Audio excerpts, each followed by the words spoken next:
Emil Audero, Joey Pelupesi, dan Dean James resmi menjadi warga negara Indonesia. Ketiganya diproyeksikan membela skuad Garuda menghadapi Australia dan Bahrain pada ronde ketiga kualifikasi Piala Dunia 2026 zona Asia. Bagaimana peluang ketiganya masuk skuad inti timnas? Apa kelebihan masing-masing pemain? Kami akan bahas bersama pengamat sepak bola Haris Pardede. Bung Harpa, selamat petang. Selamat petang. Bung Harpa, kita singgung dulu tadi soal Jordi Cruyff, kan dia bilang misinya adalah dengan jaringan yang dia punya, dia akan bisa mengasah potensi dari timnas. Kalau Anda melihatnya seperti apa peluangnya? Ya, pertama yang setahu saya Jordi Cruyff ini anak dari mendiang Johan Cruyff, memang didapuk bukan sebagai direktur teknik ya, tapi sebagai technical advisor. Jadi kalau dari yang saya paham ya, fungsi dari Jordi Cruyff ini adalah sebagai katakanlah koordinator para pelatih ini gitu, dan termasuk juga nanti dia yang akan merekomendasikan nama direktur teknik kepada PSSI, dalam hal ini Pak Erick Thohir, dan nanti user dalam hal ini Pak Erick Thohir akan yang memilih siapa. Itu yang pertama. Yang kedua, tapi memang di satu sisi kita juga tahu lah bagaimana jaringan dari Jordi Cruyff ini tentunya sangat global, sangat mendunia. Kita tahu dia adalah mantan direktur tekniknya Barcelona, dan di sana dia juga cukup banyak memberikan kontribusi yang signifikan ya. Salah satunya atau salah duanya adalah dia membawa Lewandowski juga, dan yang paling fenomenal adalah Lamine Yamal juga salah satu rekomendasi dia. Jadi kita harap ya apa yang dipaparkan baru saja itu bisa kita lihat implementasinya di lapangan, karena ini tidak mudah ya, karena nanti yang ditunjuk atau direkomendasikan dia itu benar-benar harus paham sepak bola Indonesia, dan pernyataan di preskon itu sendiri sudah jelas ya, living day to day in Indonesia. Jadi harus direktur teknik ini apa ya istilahnya tuh menjelajahi Sumatera, Jawa, Kalimantan, Sulawesi, dan Papua untuk benar-benar bisa membangun sepak bola kita bukan hanya di level atas tapi juga grassroots. Benar-benar memetakan. Nah tapi oke, kita kemudian masuk ke tiga nama yang dinaturalisasi. Sebenarnya tiga nama ini seberapa signifikan akan bisa menyempurnakan kekuatan timnas yang sudah ada, Bung? Sangat signifikan, karena kita sekarang berada di persimpangan, boleh dikatakan 3-4 pertandingan ke depan ini akan menjadi final ya, kalau kita sepakat Jepang kita get rid of untuk sementara waktu ya, karena itu pertandingan yang saya pikir sangat sulit, apalagi kita akan main di Jepang ya. Jadi ada 3 pertandingan yang kita harus mati-matian bisa meraih setidaknya 6 poin. Itu mengapa saya pikir PSSI berpikir bagaimana untuk memaksimalkan potensi timnas dengan mendatangkan 3 pemain tersebut, Emil Audero, Joey Pelupesi sebagai destroyer, dan kemudian juga Dean James yang berposisi sebagai left back. Memang kalau kita lihat di posisi, terutama di posisi kiper dan left back, seolah-olah kita sudah aman. Betul, memang ada Martin Paes, ada juga Calvin Verdong yang irreplaceable, tapi kan kita nggak pernah tahu. Kebetulan 2 pemain ini sudah mengantongi kartu kuning. Kalau mereka dapat kartu kuning di Sydney, maka mereka akan absen di Bahrain, dan pelapisnya menurut saya tidak ada yang sebanding with all respect ya.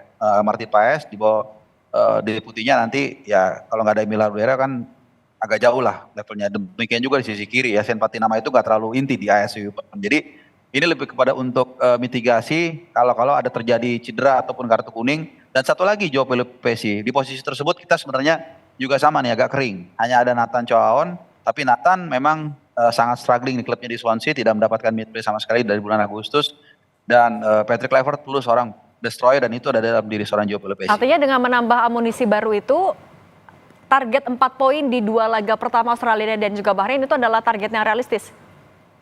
Ya, harusnya sih demikian ya, dengan skuad yang sebelumnya kita sudah lalui ya. Bagaimana kalau kita lihat, sebenarnya kita gampang lihat ya kan, di pertandingan pertama kita lawan Australia kan 0-0 di kandang kita, lalu kemudian lawan Bahrain kita bisa nahan 2-2 away lawan Bahrain. Artinya kita sudah pernah berhadapan dengan mereka dan tidak kalah gitu. Jadi harusnya minimal dengan penambahan tim kepelatihan yang ada, dengan Patrick Kluivert, Alex Pastor dan lain-lain, dan juga ada tambahan pemain baru, ini harusnya ya kita lebih dari itu. Tapi kalau saya pribadi sih sebenarnya saya 3 poin aja dari Bahrain udah senang. Tapi kalau bonus 1 poin dari Australia plus kemenangan dari Bahrain, wah itu 2 jempol kalau buat saya ya. Nah, gitu. Bung Harpa, di kiper kan ada Martin Paes, ada Hernando Ari. Peluang untuk Emil sendiri bisa masuk ke skuad inti seberapa besar sih? Emil Audero. Ya, kalau Emil sih saya rasa kalau Martin Paes tidak cedera kelihatannya agak susah ya. Karena Kalau kita lihat memang mungkin 11-12 lah kemampuan antara Emil Laudero dengan Martin Paes. Cuman kelebihannya Martin Paes itu lebih stabil di klubnya, apa namanya ya MLS, walaupun MLS ya, tapi dia dari musim lalu dia selalu menjadi pilihan utama. Dan kemudian yang penting adalah dia sudah ngeblend. Ya kan selama round 3 ini kan gawang kita kan dikelola oleh Martin Paes terus. Artinya dia sudah main setiap matchday, FIFA matchday dengan mungkin dengan Jai paling lama, kemudian dengan Rizky Ridho, dengan Hilgers. Jadi dia udah tahu satu sama lain, udah kenal. Ini yang menjadi kelebihan dia. Artinya kalau saya yakin lah hampir semua masyarakat Indonesia pasti menilai Martin Paes yang akan menjadi pilihan utama. Tapi sekali lagi kan kita nggak pernah tahu nih Mbak Cindy dan juga pemirsa. Kalau tiba-tiba ada apa-apa, cedera atau kartu kuning lagi dia dapat, ini yang saya pikir coba dicegah dengan mendatangkan Emil Laudero. Artinya kalau untuk masuk ke dalam daftar starting 11-nya, ketiga nama yang baru dinaturalisasi ini kemungkinan tiga-tiganya bisakah? Atau ya Emil kemungkinan digantikan sama Martin Paes? Kalau Emil mungkin yang paling kecil kemungkinannya, karena saya pikir nggak ada alasan untuk menggeser Martin Paes kecuali dia cedera atau kartu akumulasi lah. Nah, kalau Dean James sebenarnya secara kualitas dia juga cukup bagus lah. Bahkan mungkin menurut saya agak lebih bagus daripada Verdong menurut saya ya. Tapi kan Verdong juga sama, nggak beda jauh juga dengan kemampuannya dengan Dean James, dan dia sudah familiar gitu. Bahkan dari kalau saya nggak salah dia mulai main itu di round 2 ya, lawan Vietnam atau lawan Filipina, saya lupa. Jadi dia punya kelebihan itu. Nah, tapi dia mungkin saja Dean James itu dimainkan berbarengan dengan Calvin Verdong menggantikan Ragnar Oratmangun yang nanti lawan Australia dia nggak bisa main. Nah, mungkin aja ditaruh di situ sebagai left winger atau penyerang kiri. Kenapa? Karena aslinya Dean James itu adalah left winger. Tapi memang sejak di klub sebelumnya saya lupa, dan kemudian juga sekarang di Go Ahead Eagles, dia lebih banyak diplot sebagai left back. Tapi dia sering sekali untuk naik menyerang. Jadi bukan tidak mungkin dia akan dimainkan bareng. Nah, khusus untuk Joao Pelopesi, kemungkinan dia main juga cukup besar nih Mbak Sidi. Kenapa? Karena walaupun mungkin dia klubnya hanya kasta kedua di Liga Belgia, kemudian dia juga ya skillnya bukan saya bilang nggak bagus ya, cuman kalau dibandingkan Verdong, dibandingkan Jai mungkin lebih tinggi Jai grade-nya. Tapi di posisi itu kita nggak punya DM yang benar-benar reguler di klubnya dan mumpuni. Itu yang saya katakan tadi, ada Nathan, tapi Nathan nggak pernah main di klubnya sehingga agak susah juga nih. Sementara Patrick Kluivert kan sudah mengatakan di Hotel Mulia 12 Januari lalu, dia sangat mementingkan minute play, dan itu dimiliki oleh Joao Pelopesi yang dia sangat rutin di Lommel. Jadi peluang yang paling besar main intinya adalah Joao Pelopesi yang pertama, yang kedua Dean James, dan Emil yang terakhir gitu. Nah, kalau melihat nama yang sudah dirilis kemarin oleh PSSI ditambah 3 naturalisasi lagi, apakah sangat memungkinkan mereka akan bisa mewujudkan gaya bermain tipikalnya Patrick Kluivert kan agresif? Apakah ini bisa diterapkan nanti? Kalau mewujudkan gaya bermain yang diinginkan oleh tim kepelatihan seperti apapun itu, saya pikir sangat mungkin. Kenapa? Karena mereka besar di Belanda, ya, pemahaman filosofinya pasti sama. Tapi apakah Patrick Kluivert akan meminta mereka untuk keluar menyerang all out attack atau total football? Saya agak melihat itu kecil kemungkinannya. Karena sekali lagi kita menghadapi tim yang, jangan lupa ini, apapun itu kita harus waspada, langganan Piala Dunia, kemudian juga peringkat 4 terkuat di Asia, mereka juga mereka juga akan main sebagai tuan rumah gitu. Jadi kita harus waspada ini juga. Jadi saya pikir Alex Pastor yang kita tahu adalah mastermind di tim kepelatihan ini tidak akan sembrono juga. Bahkan saya masih ingat ya, kalau saya nggak salah ya, dia pernah mengatakan I don't mind using 901, artinya ini formasi bertahan, as long as we get the point. Artinya intinya dia bilang saya nggak keberatan mau main apa aja selama kita bisa mendapatkan sesuatu dari Australia. Jadi yang penting kan ini kan, lolos nggak lolos kita ke Piala Dunia kan bukan dihitung dari main cantik dan ball position, tapi dari berapa poin tertinggi yang bisa kita miliki. Nah, biar bisa mencapai poin itu, apakah chemistry-nya akan bisa terbentuk dengan cepat pemain yang baru ini? Itu yang menjadi tantangan menurut saya, karena sejak mulai dari pertengahan tahun lalu kita kan hampir setiap international matchday kita selalu kedatangan pemain naturalisasi. Ada dua. Kemudian sebelumnya itu 1 Kevin Dix. Bahkan terakhir ini jangan lupa masih ada Oleh Robney juga.